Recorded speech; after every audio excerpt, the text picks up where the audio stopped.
Nice. We, or especially Jake, knows that it can be hard working on your car. You got to cut out bent bars, fix everything that got pinned at scrutineering, then buff off everyone else's paint and fix your panels. You idiot. It's a shit job and it's hard, but it doesn't have to be. Neil and Leanne at Mildura Crash Supplies have everything in store to help make a shit job easier. Being racers themselves and also having a race against Jake. Remember that time you wrecked Whoppy's Statesman at Mildura? Yeah, I do. I'm sorry, Whoppy, but that was a real moment. Enough. That's why you don't sit there. They feel your pain and stock everything you need for paint and panel repairs. As preferred stockists of top brands such as DuPont and Spies Hecker, they have what you need to make sure that you get best presented every weekend. Racing in Mildura? Forgot your gear? Don't worry. Mildura Crash Supplies also stock race gear. From tear-offs to helmets, window nets and seatbelts, they have you covered. And they're also stockers of Kenco race products. Find them on Facebook by searching for Mildura Crash Supplies or call them on 5023 2349. That's 03 5023 2349.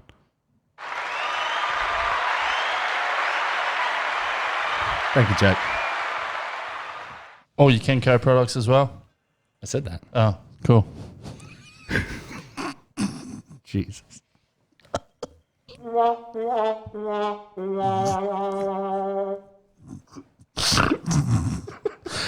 You're good, kid. You're real good. Enough. As long as I'm around, you always come second best, see?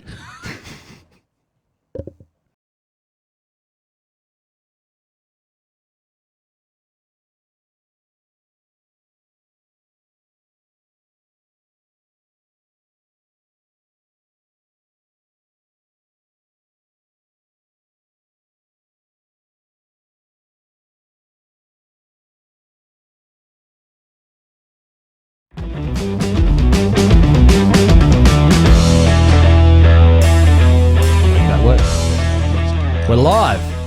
Jake, we've done it. Again. Episode 4. Every single week we keep blowing ourselves away with how far we're going to make this go.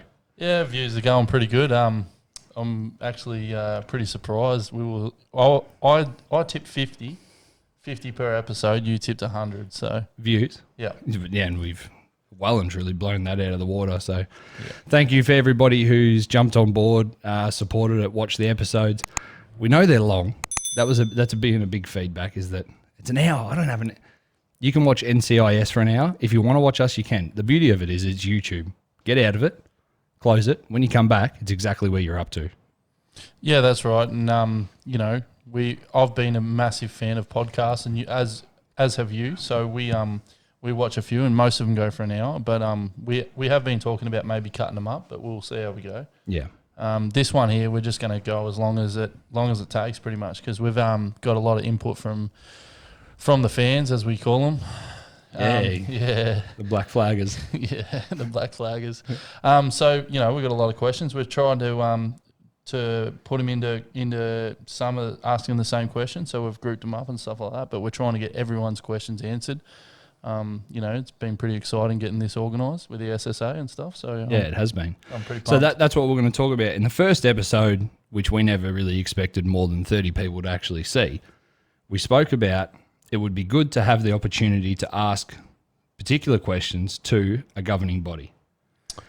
And now we've got the opportunity to be able to do that, and it happened way quicker than we expected it to. So a few weeks ago, after the first episode aired, you rang me up and you go, Nev, I've just had a call from Speedway Sedans Australia. And I went, oh, that's not good. What now?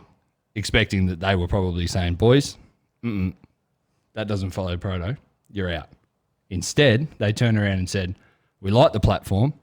Would you be interested in us coming to you and talking to you about who we are, what we do, and clear the air? So with that, it gives us great pleasure to introduce our next guest. I suppose it's pleasure. We're pretty happy that he's here. Yeah, it's good. Benny Taylor. Benny Taylor. Benny, welcome to the show. Hi guys. It's good to have you. Thank you for coming down. So you're not a Mildura local, so it wasn't just down the road for you. No, it's good to be here. I think It'll be fine. We'll see how it goes. But yeah. We've had a couple of beers. We're pretty relaxed. Yeah. So We're the main thing is we want to help racers as such, everyone. So Our people.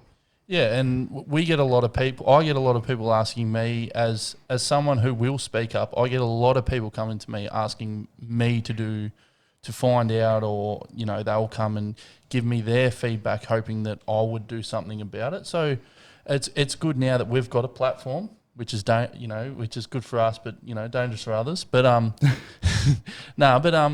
we really, really wanted to get someone from SSA on, and I think Benny's going to be really good. I've had a few conversations with Benny in my concerns with the SSA or with the class directions, stuff like that. So, and I think the main problem that comes is there is a lack of people understanding as to why things are how they are. And anyone that's been on a committee or a part of something that is not an individual decision making can understand that decisions as a group can be quite difficult to come to. If we see it as something that could be so easily fixed, it's not quite how it is in the real world. In the real world, because you come with your opinion, and then you've got 7 or 8 other committee members, and they've all got their opinion. And I know that when I first went on the Mildura Speedway Club committee, I just couldn't believe that some of the opinions other people had. And to me, initially, I was just like, that is ridiculous. The way I want to do it is the way that it needs to be done. But then I learnt really quickly that you're just an individual in a group, and sometimes my opinion was wrong. And so, when it's like that, people outside that have never been a part of that structure don't understand the difficulties or why things are how they are. And I think we get now the opportunity to give SSA a bit of a reason or a bit of an opportunity to explain some things, and also bring some of the concerns of the competitors to the SSA, which is good. I'm not going to say that I know much about anything, because I don't. What I do know is that I've got a podcast and a platform to be able to say whatever I want. Yeah. And the thing is, and which we've done, the thing is that since we've done this show, so many of you have written into us and sort of said, hey guys, I'm really interested in the show. I've liked it. Could you please talk about this? Could you please talk about that? No, because we're going to talk about what we want to talk about, because it's our show. However, the one thing we do want to do is make sure that we bring down the barriers and bring down these beliefs that some of you have, that SSA is the enemy and they're out to get people, because the reality is they're not. We have not been in a position. So Benny and I have never had any interaction other than Sydney this year when I went away racing with you. Yep. It's the first time I've seen Benny. And I was bad slow. You were real slow. That's your problem though. That's not SSA's fault. However, I remember we were going through scrutineering, and there was a few things on your car that weren't quite right. Now, when you went through it, this guy in an SSA shirt came over to you and said, Jake, look, this is why you think what you've done. And to watch this man explain to you that something wasn't right with you, and he went over it with you and said, this is what you should have done. You should have done this, and this is why we're saying to do this. And you went, oh, well, that makes sense. I've never seen that done in Speedway. And that's why I'm so happy that we've got Benny on the show today, because Benny was that man who was saying to you, Snake, don't get upset about it. You're not cheating. You've just done the wrong thing, and this is why you've done the wrong thing. This is why you need to fix it. So, Benny, for anybody who doesn't know you, who are you? Where did you come from? Where did you go, Cotton Eye Joe? And what is your role in SSA? Okay, look, before we really start, you guys probably need to back it up a little bit with the advertisement or the notification on the Black Flag Facebook page of Black Flagged versus SSA. Clickbait. Okay, and look, for what it's worth, I think I can understand why you guys would have done that, and look, it's probably worked to some degree. Yeah, we got some interest. But yeah, look, that is just so not what SSA is about. It's not us versus them. And, yeah, look, there's probably a part of our history that that perception occurred, Where that's come from. for sure. But look, that's definitely not what I'm about, and I know that's not what SSA is today. Yeah. And we've spoken about that. The difference. Apology accepted. Sorry about that. But You explain to us how racing works. I'll tell you how social media works. All right. I'm an expert in my field too. So, but I will say on that, like I said in the last episode or the episode before, there has been a massive shift in SSA in regards to when we come to a title or something like that. And like the Sydney thing, when my car was wrong, you come to me and you said, look, this is what it is. I'm not going to put you in a position that you can't race. I'm not going to put you in a position that makes it so you're going to just do an absolute prick of a job to fix it. But your car's wrong. This is the rule. This is how you should have read it. And I've explained to you how I've got it wrong. And then you've done you've been reasonable is probably the right word. Where before I could vouch for a lot of people that would say that it felt like it was never reasonable. But I can say that from my personal experiences, the SSA has come leaps and bounds in that regard, and it's been good. But obviously, yous need to get that message out as a lot of people. It's like you said, it's ingrained in people for so long. So many people have been in this sport for so long that there is people that think that it's us versus them, where we don't think that yous are trying to do that now. And obviously, you've just said that yous are trying to get away from that stigma. For sure. Yeah. For sure. That's for the future, like the long-term sustainable future for you guys, like yourself as a competitor, Jake. That's really what we've got to do. And like I said before, and get us back on track, Nev, when you have to. Over a long period of time, yeah, for sure, that culture, if you like, within SSA officialdom, okay, has been that perception. And, look, within the organisation now, that there's a lot of people that want to move on from that and get on with it to providing what we do ultimately for you guys. yeah. Well, and I mean, it's not about it's not about SSA, you know. And I can understand it, and I can see and acknowledge where some guys have that perception still. But it's kind of it's a two-way street, you know what I mean? Like that's the way it's got to work, and we've got to work with you guys so we can all benefit from it. And I think, first step is that you guys came on this show. A show run by two guys in Mildura who have an opinion on anything and whether it matters or not. You guys have taken the opportunity to sort of say, well, if they want to act like a voice for some people or voice their own opinions, we want to be able to come on the show and be able to have a discussion with them whether or not their opinion is right. And now's the time to do it, because now more than ever, there's more eyes, more ears, more people getting information, whether it's right or wrong, as to what Speedway Sedans Australia does. We were talking about it before with CAMS. I remember I went and saw Dick Johnson speak a few years ago, and he spoke about CAMS and said CAMS was the Confederation Against Motorsport. This is a man who's been affiliated with CAMS for most of his professional career, or all of his professional career, and he says that the governing body is against motorsport. Now is Speedway Sedans Australia's chance to not become them. And by being here today, this is your chance to show that you guys are moving in the right direction to right the wrongs and move forward with our sport. Yeah, for sure. Look, well, it's an opportunity, you know, and that's what it's all about, and that's kind of the direction SSA as an organisation, you know, want to go down. Okay, where we are, you know, we're just as passionate as what you guys are. You know, it's just we've chosen, you know, to get to that destination via a slightly different path, whether it be technical, administration, media, and so forth, all the departments that make up SSA. So, yeah, look, it's about that opportunity, you know, for both us and the people that we represent, the competitors.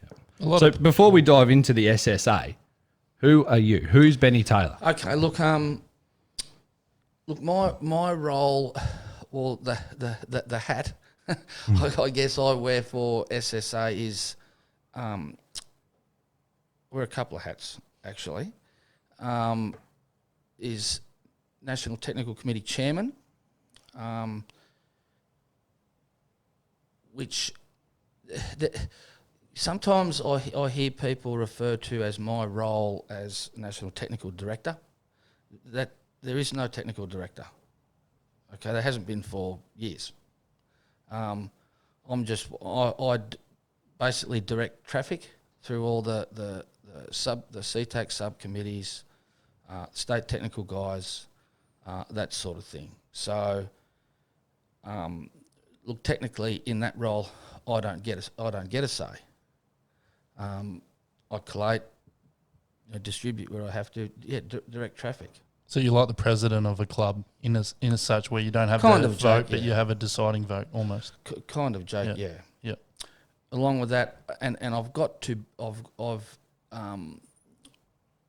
for me to hold that position, I'm the board member, SSA board member for New South Wales, Speedway Sedans New South Wales,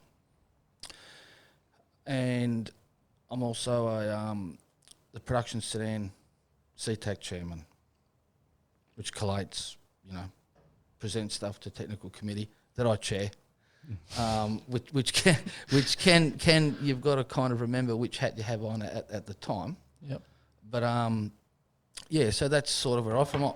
That's sort of my deal within the organisation. I'm from a little town in New South Wales, north of the river, which New South Wales own, incidentally. Yeah. The border's this side. Well, okay. Yeah. Called, Potato. Called Merriwagga, which is about 120 k's northwest of Griffith. I'm a wheat farmer there, or at least trying to be. Yeah. So, yeah. Right. So from an SSA's point of view, so if we were to look back in the last 5 years for the SSA, where they were 5 years ago, where they've gotten to now, do you think that SSA is in the position now where it would have wanted to be? Do you think they've exceeded the committee's expectations? Do you think we're in a better position now than we've been in, or are we still working? Both of those, Nev. Look, the organisation today isn't what it was 10 years ago. It's not what it was 5 years ago. It wasn't what it was a year ago. It's all about moving forward, always moving forward for the benefit of the sport of speedway sedans in this country. We are that. SSA isn't one person. It's not even a couple of people. It's not even 5 people. It's everyone. We are that one team looking for that one outcome, whether it be for anything. And what's the outcome? Whatever the outcome is. Success of the sport. Oh, for sure. Yeah. And prosperity and growth and long-term sustainability. I mean, that's kind of our vision, And the board, the SSA board, like I said, of which I'm a part, through its different departments, we're all trying ever so hard to work toward that one outcome. And look, that one outcome, that might not be what I personally want or what I personally agree with, but I'm aware that's the way it is. You know what I mean? You suck it up and get on with it and go with it. Do the SSA have a, say, short-term and long-term plan in place at the moment, or is it just... Well, pretty much just the answer to that, Jake, is pretty much what I've just said. Okay, so we really want to focus now on that one team, okay, which involves everyone, you guys, the junior sedan competitor, his guardian, the street stock guy, you know, production sedan, National 4 competitor, modified sedan car owner, you know, super sedan driver, you know, every single one of them, right down to the little bitty club official, you know, to the guy putting the stamps on your wrist as he comes through the gate on any given night at anywhere Speedway across the country. You know, that's what we're about. So one of the questions when we put the word out was, you know, and we said everyone's got the opportunity now. If you want to be a keyboard warrior or ask your question, now's your chance. We'll ask the questions, even if it makes us look stupid. And one of the main questions is registration fees. Mm-hmm. A lot of people are complaining about the price of registration fee. Where does that money go? What is that $250 or $245? What does that go towards? What is the income for SSA? What is it to achieve? Okay, well, before we go to answering that specific question, some of that is, like, people need to be aware of how the organisation is structured. Okay, so the 7 states and territories that make up SSA, it's the states. Okay, so the states wouldn't exist if it wasn't for SSA, and SSA wouldn't exist if it wasn't for the states that make it up. It's kind of like a which comes first, chicken or the egg type deal. You know what I mean? So, and that's the way the organisation is structured. Okay, so, and there's the board members that I referred to before, which are appointed in some states elected, okay, by the members. Those individuals sit on that board, and they are responsible for the direction of SSA. They don't.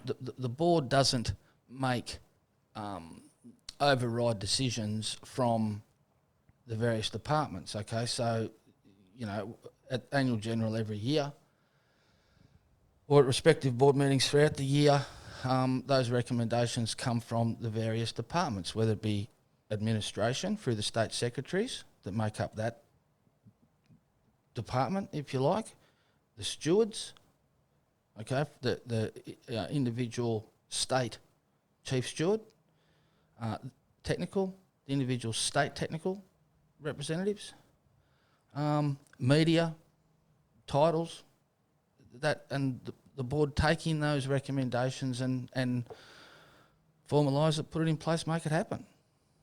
And that's how, look, that's how it's meant to work, and that's something that, you know, us as volunteer amateur officials from all walks of life,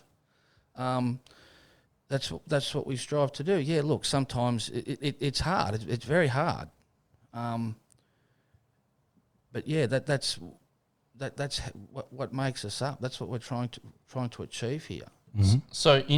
So just back to that, the 245, as say, and then registration costs. Well, say a VSC car, okay, $60. Okay, so good question. So how that works, or is structured again, if you like, is that the national body is the wholesaler. Okay, so it has its set price for registrations. Okay, that price hasn't changed in, I think, 7 years.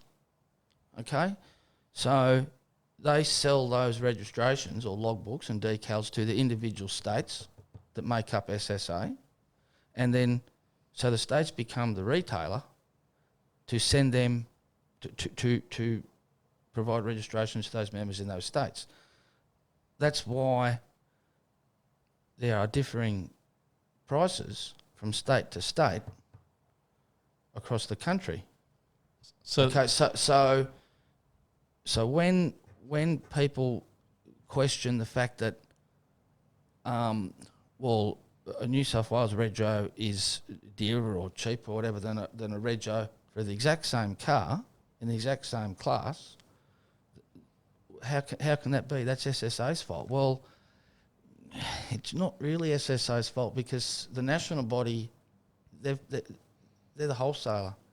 Can you guys understand what I'm saying? Yes. So I guess that question of why the cost, and we'll use your example, Jake, in Victoria with SSV and VSC, well then that question... Oh, it was VSC actually, like as in state. Yeah, VSC and Versus SSV, Speedway Sedans Victoria. Yep. Yeah, so that question needs to be asked of the state body. Okay. So if argument's sake, one particular state decides to jack the price up by $100 because they want to build money for whatever reason, Yeah. would there ever be a point where SSA, as the people that the states ultimately have to answer to, would step in and say, no, that is unreasonable. You are going to directly affect the price of this sport. And that is that is another direction that the SSA board wish to. I think I'm pretty confident in saying, as a board member, and as a board member, I guess I can only really speak for New South Wales, the state I represent at that level, where we want to bring it back to that one team, and in this regard, talking about the cost of a national registration, that is that one outcome. So, no matter where in the country you are, no matter what SSA class you participate in, you pay. The guy in Karratha in Western Australia pays for his production sedan, pays exactly the same registration fee as the guy at Launceston in Tasmania. Yep. You know, and look, you guys tell me. I mean, I think that is definitely the right direction to be heading in ultimately. But again, that sort of thing, it takes time to adopt that mentality or that way of thinking, if you know what I mean. And look, unfortunately, whichever side of the boat you're going to sit on, that's hard for those individual states, because some states don't have the amount of registrations for a number of reasons, both good and bad, that other states haven't got that issue. So there's a lot of things in the mix there. You know, there's a lot of dynamics that go into that circumstance, and it's I know to the guy outside looking in, to look at that and can't make sense of it and flap his arms and call SSA all the names under the sun. But it's just not that Probably simple. the same dude who messages us and flaps his arms at us for not asking the right question. Look, I'm sure you guys understand what I'm trying to get across there. Yeah, we are. I think, just quickly, just back to that though. I think what a massive misconception is for people is what that money is going towards. Okay. Yeah. So people see a logbook come and they go, well, it costs $10 to print that book. Why are we paying $245? So what is it that SSA uses that money for? Obviously, like we were speaking before, the media equipment and stuff like that. I think that's where a lot of people get for sure misconception. Look, all these things that guys, not guys, but guys and girls too, and transgenders and everyone else, non-binaries. Yeah. We support all communities here at the Black Flag Podcast. Almost landed myself in it. Yeah, don't do that.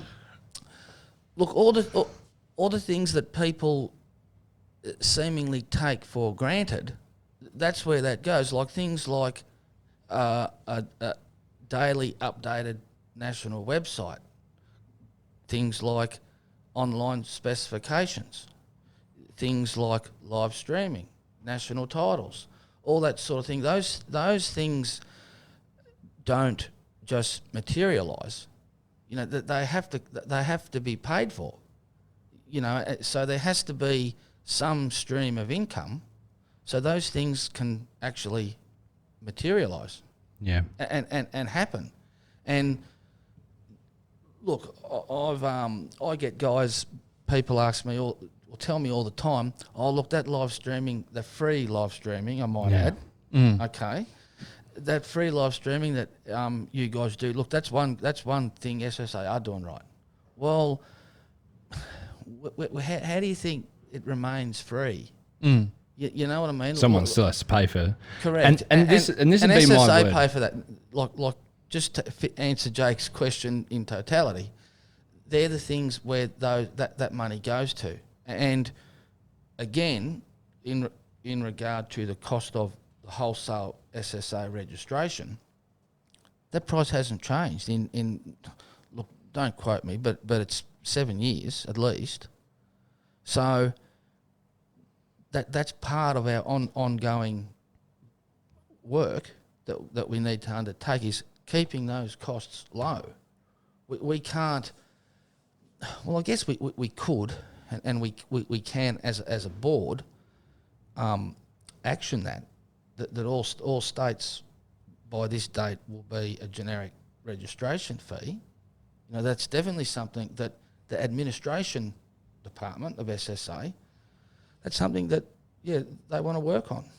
And look, I understand that you're more of a technical part of the SSA, and we won't fire as many admin questions at you as what somebody who may be better in the organisation could probably answer. Well, as a board member, you know, someone that sits at that table in Adelaide a couple of times a year and doesn't just go to Adelaide and drink copious amounts of custard and live it up on some sort of a junket at everybody else's expense. I mean, look, sometimes it melts your brain, guys. Honestly, it does. Where, like I said earlier, I'm a wheat farmer.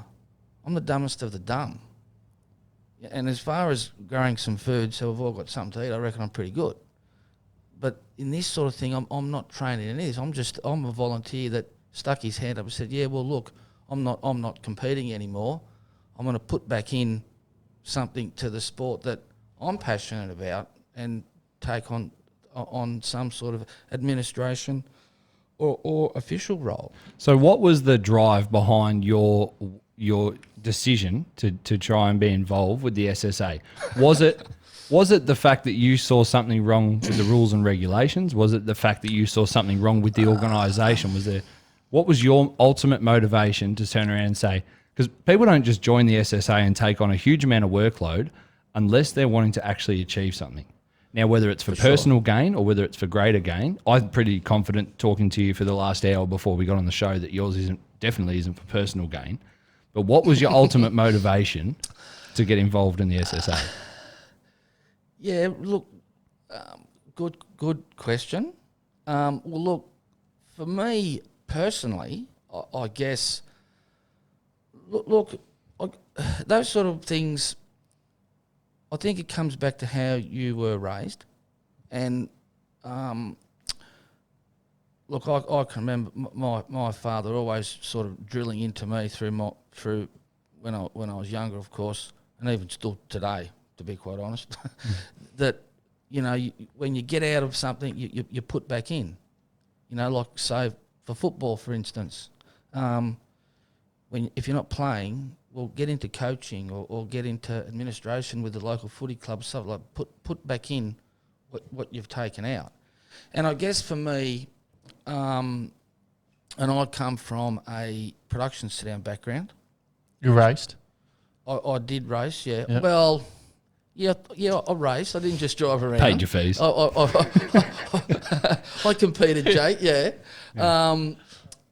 And look, but for me back then, which was kind of early to mid 90s, I guess, it was never, for me, it was never about the race wins or the glory or the trophies or the sashes or anything like that. It was for me, it was about the cars, you know, where, and I don't know where it's come from, where I liked tinkering and mucking around and trying to build a better mousetrap, I guess. And like I say, when I got out of that, that's I said, yeah, I'll stick my hand up, I'll have a go, and I've read that day ever since. Yeah. Okay. So the first thing we'll walk into, and this is more of your interest, and you make it known that this is your interest, CTAC. The technical side of Speedway Sedans Australia. Now, I understand that's probably not an easy thing, having that you've got a lot of classes to look over. You've got to abide by Speedway Australia's rules, which isn't Speedway Sedans. We need to make that clear. Speedway Sedans and SSA, common misconception is that something that people want fixed is up to SSA and vice versa. For sure. CTAC, in its current form, the current way that it stands, is it working? Does it work? What does CTAC stand for? Do you guys know? No idea. Really? I'm flat out knowing that SA stood for South Australia. Something commission. CTAC stands for Class Technical Advisory Committee. Close. Okay? It's CTAC, not CTEC, CTOC, CTAC. Now, look, I personally have always been a believer and a supporter in the CTAC system, okay? But I don't believe that it's really achieved what the initial premise was initially, for a lot of reasons, both good and bad. And the way that's set up is that for each respective class, SSA class, where the states in which those classes compete, there is a CTAC divisional representative that represents those car owners in that state. So in the case of super sedans, there isn't a super sedan CTAC representative from Northern Territory. Or for production sedans. So is there no Northern Territory registered super sedans? No. Right. Not that I'm aware of. Yeah? Well, that makes sense. Yeah. And for that class to warrant having a CTAC rep, I'm pretty sure it's 4 or 6 cars in the state to get that state a CTAC representative on that subcommittee. Okay, so those individual guys, they could be a racer themselves, drive themselves. They could be a car owner. They could be someone. They don't have to be a technical official. They don't have to have a technical license. Again, they're just an amateur volunteer that's stuck their hand up and said, "Yeah, look, I'll give that a go. I'll do my best to try and help." Yeah. Those people are, and that's where it comes back to the states. So the state of which they're from, they are appointed. In some cases, they are elected. Again, every state has a slightly different procedure. Should they? And look, I know this is tricky. I don't expect you to answer this from SSA, but in your personal opinion, in the role that you've been in, state-based CTACs and even state-based organisations. So, and I'm sorry to ask the trickier question, but That's fine. If we looked at Speedway Sedans Queensland, Speedway Sedans Victoria, they're all going to make their own decisions on whether it be pricing or whether it be how they run their technical or whether they vote or people put their hand up for that position. Is there going to come a point where Speedway Sedans Australia turns around and says, this formula is the best, this formula works the best, and this is why, obviously explaining why is the main reason, and then saying, this is how the states have to operate? Because we can't operate nationally as a greater, bigger picture unless all of the states are doing the same thing. Nev, I can't answer that question because what I think in my role as technical committee chairman, it's not about what I think as committee chairman. It's about that process it's about the structure that's backed up with the process as put in place by the board, remember, that because they've got to okay everything. And it comes back to those states where those people are from. Yes. So that's how it is. And look, whether or not I personally, as Benny Taylor wheat farmer agree or disagree with that is kind of irrelevant, because that doesn't lend itself to the one team, one outcome mantra. So you're saying that your personal opinion... I'm not saying... You're saying that your personal opinion... How can you work for a governing... I mean, if we're all talking about corruption and bad politics, how can you work for a governing body and not try and drive your own personal agenda, Benny?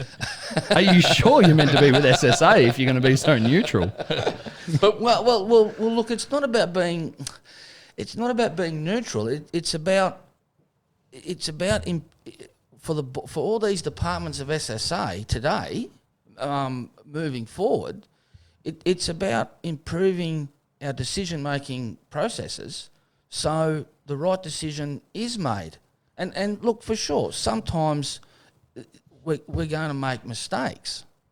You know, I mean, look, I'll stick my hand up straight away and say, look, I've made some monumental blunders. You know, I've been chewed out by the CEO many times before, you know, and no doubt probably will, but that's part of his responsibility and role, I guess, to do that. I mean, he's the buck stops. Well, yeah, but it's not. The CEO isn't SSA. I mean, look, Speedway Sedans Australia, we're in the business of race cars, and we do specifications and all that, but that's not what we're about. You know, like really is a lot more than that. So back to the CTAC thing. Yeah, of course. Sorry, Jake. We had a lot of input from people, some of the black flaggers out there. Is that what they are now? We're just going to call them black flaggers. I know. What is the process of CTAC? If I want to get something through, or I have a rule changed, a rule change, or something that I believe something clarified. Clarifications, but specifically a rule change or something like that. What is the process then for me, and how does it then go through CTAC and then to the board and then become a implemented rule? How does it work? Okay, right. So two distinct differences here: clarification of an existing specification, or the changing of one. Okay, so current policy dictates that rule changes only happen from 1st of July. Okay, there's gone are the days where there would be a specification change midway through a racing season. And yeah, look, in some states where they have a summer season, okay, Western Australia and Northern Queensland, yeah, look, there is a time period there where the two overlap, okay? So what happens is, well, the way it's meant to happen is that if Jake Drewett wants to have a rule changed pertaining to his class that he's a member that he competes in, sometimes he's a modified driver. Sometimes. Okay, so and you get that privilege, Jake, because you are a registered modified sedan owner, meaning your name is on the logbook. Yep. Okay.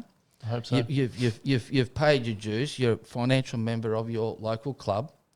Your local club is affiliated with the state body, who in turn is affiliated with the national body.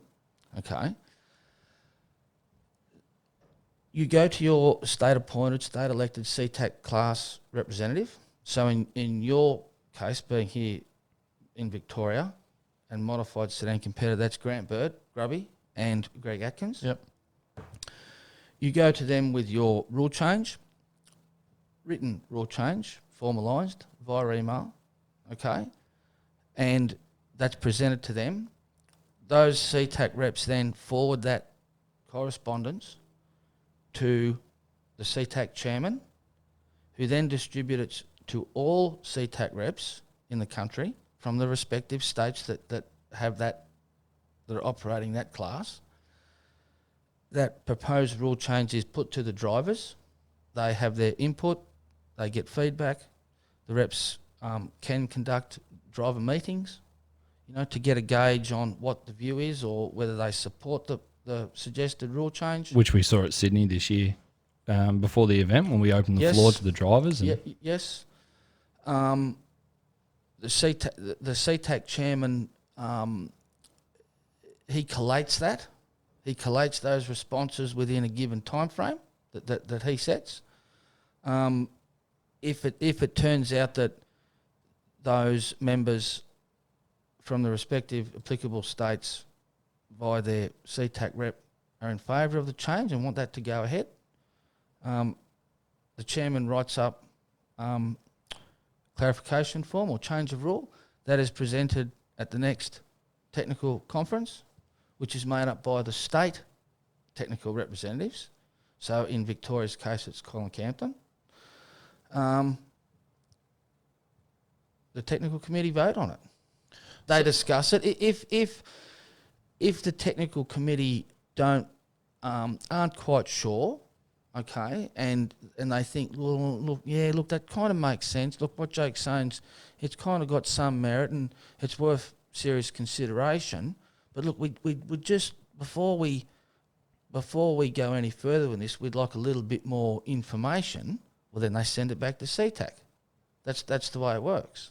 So there's a conception out there that That's the way it's meant to work. Sorry. Yeah. So that's the structure. in saying that, there's a conception out there that if not perception, sorry, conception's when you have a that's how your mum and dad made you, Jake. Oh, don't remind me. That if I want to get a rule through and my state representative doesn't agree with it, there is a perception out there that it sometimes would get cut off at CTAC level as in state member. Well, look, that happens. Okay, that's, and I guess that's human nature, you know, and that's one of the issues that technical and my role have got to try and grapple with, and try and maybe rejig the CTAC structure, and of which both myself and technical admin secretary, which is Pam Franz out of Queensland, that's something that's on our to-do list, which is getting longer by the day, to try and, do we need to change this up a bit? Do we need to change the structure so some of the outcomes that we're reaching don't quite make a lot of sense? You know what I mean? And I suspect that's part of that, Jake. Yeah. Yeah. So and it's unfortunate. Look, and I'm not trying to throw any individual CTAC member under the wheels of the bus here. I'm just stating a pure and simple fact that's the way it is. That's human nature. So from a technology standpoint or point of view, I would look at it that moving forward, that's something you're trying to resolve. If that Neville Ross wants to put in a submission for whatever it be, let's say I'm going to propose that we bring in Kia Ceratos to race modified sedans. I don't even know why I said Kia. And I want it to go through to the Nationals, and I've put forward a very legitimate submission. Now, for whatever reason, my state representative, whether we don't see eye to eye in general or whether we don't see eye to eye on the proposal, what I said to him may not make it to the end game, which is where I need it to go. Quite possibly, Jay. So, can we? Is there not a way? Like, if Well, it in was that me, case, if I was going to put that submission forward, I would CC you into it so that I know what I sent to him. Yeah, for you sure. also got sent. Yeah, and look, that's look, I guess guys can do that. I mean, really, and girls. Really, I guess if that's the scenario, if that's the situation, well then the next port of call is your state technical guy. You know, but take your issue to him, or even if the individual is that passionate about that rule change, well, take it to your board member.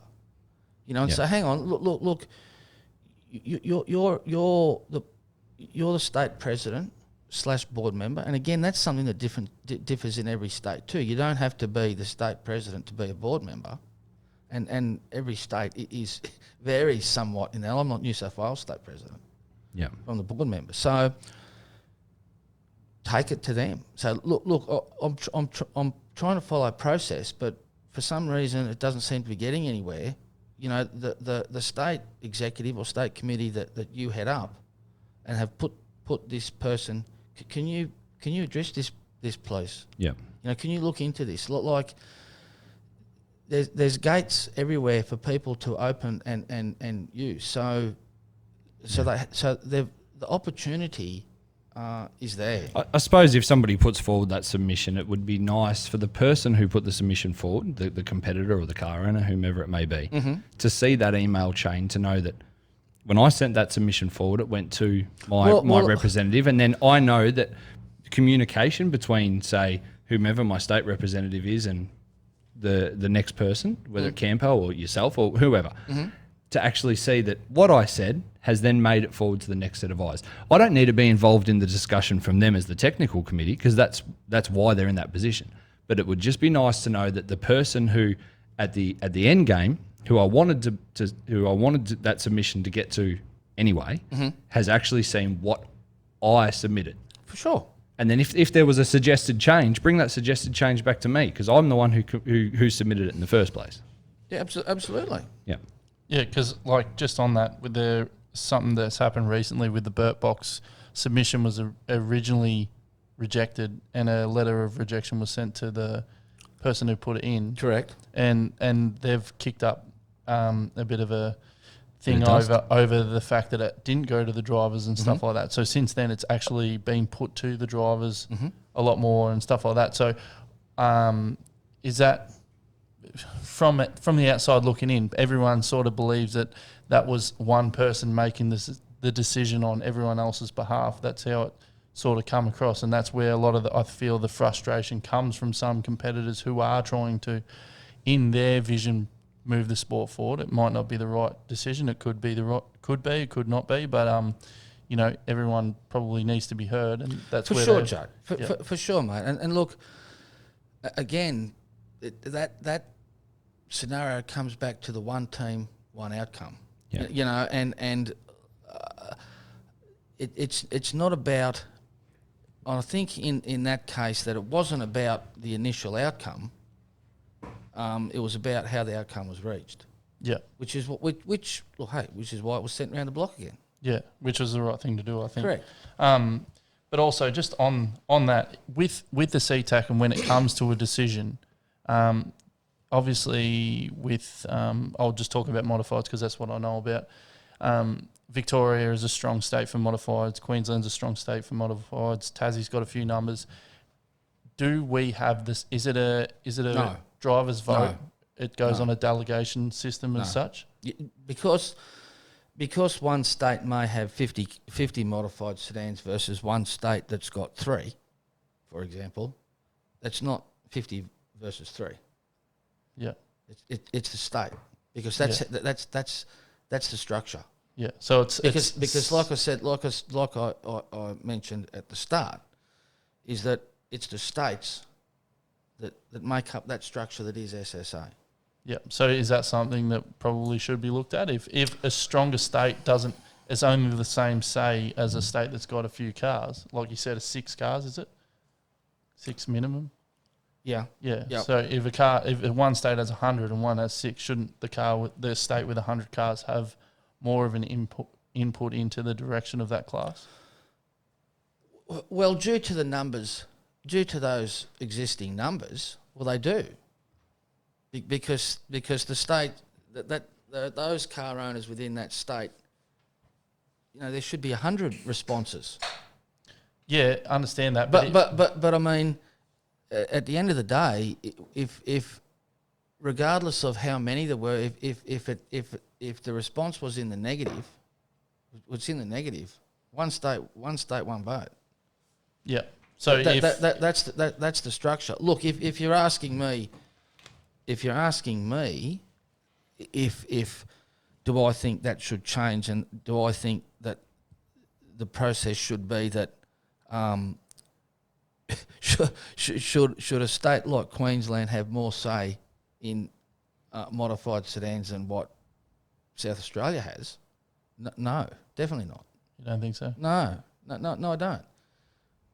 I don't, because I don't feel that's, well, how is South Australia, this is an example, how is South Australia meant to build their modified sedan numbers when they may have an issue with a certain specification that they're trying to grapple with and get on top of, when the power modified sedan power state is just overriding him?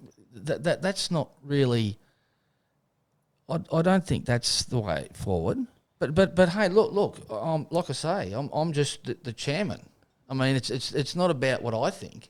I mean, if that's something that the competitor group as a whole across the country wish to explore, well, hey, by all means, formalise it. Yeah. Yeah. I think I see both sides. I do understand what you're saying, where states need to have their own respective voice. But also, too, I think majority does, in some ways, have to rule. Because if you did have majority of members for that particular class that is respected to the proposal, those majority of those members want the best of that for that class. And I don't think that technical issues really are affected by what state you're in. You know, doesn't matter what track. You know, No, for sure. Like, look, even at the end of the day, if every single and I'm going to use a flippant, exaggerated example to make the point, if every street stock owner in the country wanted to go to, say, 10-inch rims, okay, and every driver voted yes for it, and every street stock state voted yes for it, it was unanimous. When that comes to the technical committee aren't going to agree with that, because that's not the direction they want that division to go in. yeah, You know what I'm saying? If you guys really want to run a 10-inch rim, look, as it turns out, there is already a class that can run a 10-inch rim, and it's called super sedans. So, you know what I'm saying? Yep. Like there has to be lines of demarcation and all that. And again, that's another area that the technical committee are constantly working on and trying to make sense of all that. So do you think that SSA as a group are doing a good job at the moment, technically wise, moving forward in removing grey areas or from the rule book and trying to make as many of those rules that have different interpretations, and that's something as competitors they can get frustrated at, is the interpretation of the rule, because it shouldn't be different where you go. It should just be black and white, and I understand that it's hard to do so when there's so many different factors. But are you happy with the overall progression as far as what you're making, as far as rule changes or technical changes? I'm satisfied. Yep. Just, you know, I look again, because of the sport we're involved in, of race cars and competition. I don't think anyone is going to be 100% happy. You know, that's not something that's definite. It's infinite. It's ongoing. You know, it takes when you think you got something right. If that in regard to formulation of specification, it has to be maintained, and a lot of the specifications that technical are dealing with today, they're specifications that have been there a long time, that have been put in place by people long before the current guys sitting at that table, and that's not to say that those people, those volunteers back then, made the wrong decision. That they made the decision, no doubt, based on the information they had at the time, a lot pre-CTAC. You know, and that's kind of why the CTAC concept was incepted in the very first instance. Like it really is driver driven.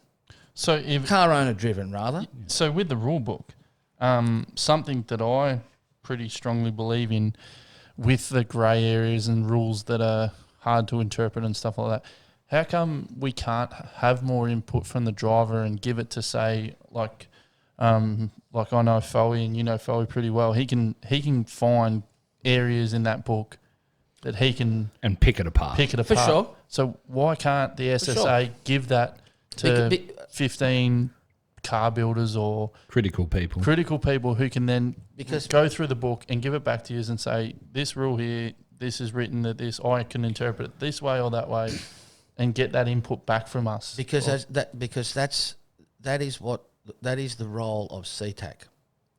And I'll give you an example. And this is only because, and I'll take this hat off and put on my production sedan CTAC chair hat on now. A little while ago, it was very evident around the country that street stock were knocking on the back door of production sedans big time. Okay? There was no progression. So, production sedan CTAC was given a roasting. Go away, guys. Move forward a bit. Make this class your own, and let's get on with it. So, and that was to do with Section 10 suspension. Okay, so the CTAC went away and totally rewrote the section. And sorry, that's not quite right. It was Section 4 engine. Sorry. Section 10 was a little bit before that. When that was formulated, so specification went from 6 paragraphs to 6 pages and broken down into different configurations of different cars. Remember, production sedans, like modified sedans and like junior sedans, and street stocks for that matter, can run both 4.1 fuel injection or 4.2 carburetors. So what production sedan CTAC did is they said, okay, look, we think we've got, we're pretty happy with what we've put together here. Before we send it out to the drivers and the car owners for their feedback, okay, let's just send this out to consultants around the country to see that specialise in this, that are doing this, to see if it makes sense, it's doable, it's workable. And look, that document was sent to, engine builders in Victoria, Queensland, New South Wales and Western Australia. And they had input into, they said, yeah, look, that's pretty good, that works. Oh, have you considered this? Oh, look, that's not really going to work because this is actually what happens. That's that sort of thing. And it came back. Then it went to the drivers. They gave feedback. Yeah, we like this, we like that. If the CTAC wanted to adjust that, that's what they did. Presented to technical, tick, rubber stamp by the board, boom, done. So there is opportunity for sure for those individual subcommittees of SSA Technical to do exactly that. If that's what the competitor base would like to see happen, well then. So you're saying state needs to take, so our technical state guys need to then go to competitors and say, hey, go through this book. Fine. No, the CTAC rep. The CTAC guys. CTAC guys. Yep. As that one CTAC team. Yep. So while the CTAC guy, while Grubby and Greg are doing that in Victoria. Yep. For modifieds. For modified sedans, Adam Houston and Peter Fraser in Western Australia doing exactly the same thing. One team, one outcome. Yep. So you're happy for them to go to the races and get that and then put that as from them? Hell so yeah. How likely is it? That's the way it's structured in policy now. Yeah. That's the way it is. And that policy... But so many people don't understand that, so they're not pushing for that. So that's for sure. And look, that policy, that technical policy pertaining to CTAC, I mean, that's on the national website for all to see. Yeah. And that policy, that's the terms and conditions and terms of reference of which that subcommittee operates. And for sure, look, I'll be the first to admit that and it's based on a democratic system, but look, sometimes democracy brings strange outcomes, and that happens in CTAC for sure. I'll admit that. Yeah. But again, just to close off on that, so we can move on. Yeah, look, for sure, guys. That is something that technical are looking at for sure. Absolutely. Yeah, good. So that we just dealt with rule changes then. Just quickly going on to clarifications. Would you like to see, or should we be going to where races can be involved, a national technical conference each year for each class where we can come to and such? And then obviously this is more up my alley because I put the submission in for it, that you have a CTAC Facebook for street stocks and a modified one that's driven by the racer and not SSA itself. Should we be going to an online clarifications page where every clarification that's asked and replied to, no matter what state you're in, everyone can see it, to keep that uniformity? Is that the right word? Uniformity? Sure. Yeah, that'll do. Whatever. I just be. made it up, whatever. Uniformity across all states, that if Nev Ross is building a Falcon the same as me and he asks a question and I see that, and then I know that, and you guys say, no, that's not allowed, and I see that, I then know that my car's not right. Do you see that as a benefit, or? Oh, look, for sure. Look, that would possibly be a benefit, but I mean that opportunity already exists through the CTAC process now, where that technical conference you're talking about, that already happens, and at those technical conferences, along with the state technical representatives, the CTAC chairs go. The CTAC chairpersons make up part of that technical committee. It's not like it was many years ago where there were 5, 6, 7 people in the room. It's expanded to cover all the classes because it was too much. But me as a driver, can I go? And possibly, Jake. So it's Possibly. open to. Well, look, that's something that I've tried as the chairman, to introduce, and it's something that I wish to continue with the support of technical admin and the CEO and those people, where so as technical through the CTAC process can make the best decisions so we can get to that one outcome coming from the one team, bring in people to have their professional opinion, whether it be someone that specialises in engines, whether it be someone specialising in ECU tuning, whether it be someone, whatever the case may be, all the information we can get as a technical team, that helps in our decision-making processes. And for sure, look, individuals have asked to attend national tech conferences, and look, that can happen now, but that's got to come through the state. Okay, so because it's those state people that make up that technical committee. Okay, so for example, if you wanted to attend a national tech conference to talk about whatever. Okay. EWS shocks. Okay. If you, as that vendor or seller of shock absorbers to the competitor group across the country, if you wanted the opportunity to talk, well then look, you would take your attendance request, if you like, to your state technical guy. State technical guy would send it on to the technical committee chairman, myself. I would pass that on to the CEO, National Secretary, Technical Administration. We'd discuss that and say, yeah, look, we're prepared to give Jake a Guernsey.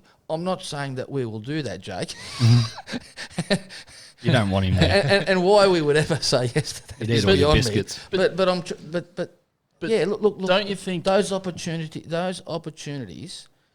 they exist. They exist. Would you be against having, say, I mean, it's 2020, we're in the future, it's great. We're live stream motorsport events, it's awesome.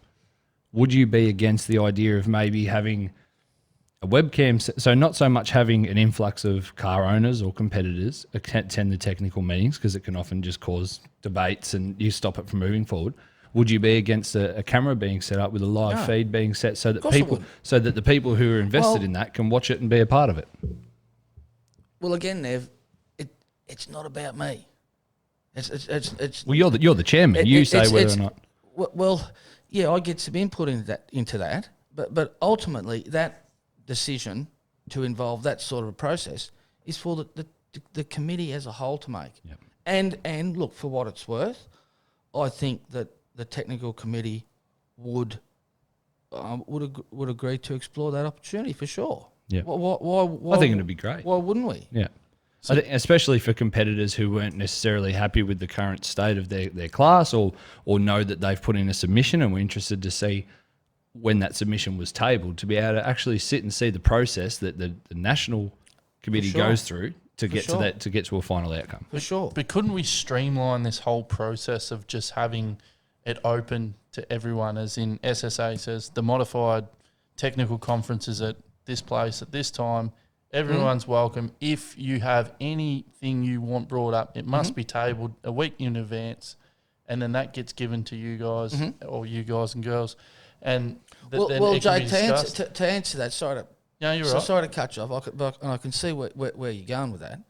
Well, look, if that's what the competitor group would like to see happen in Victoria,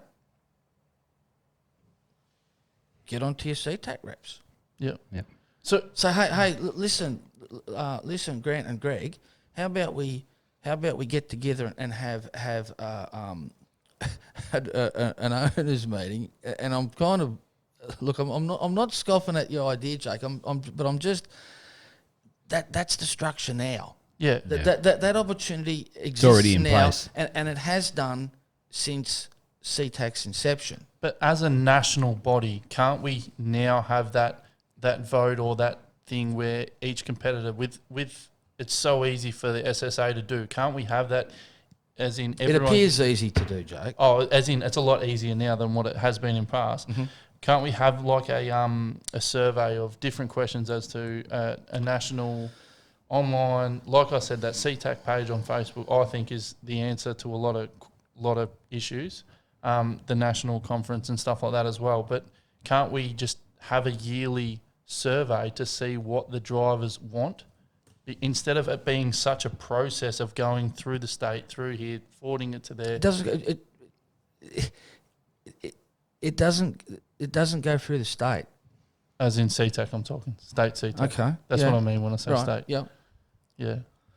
Well, hey, look,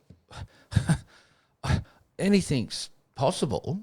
And I mean, but look, ultimately, that's a decision, I guess, if that went forward. If that idea or suggestion was formalised, you got to remember too, an idea is worthless.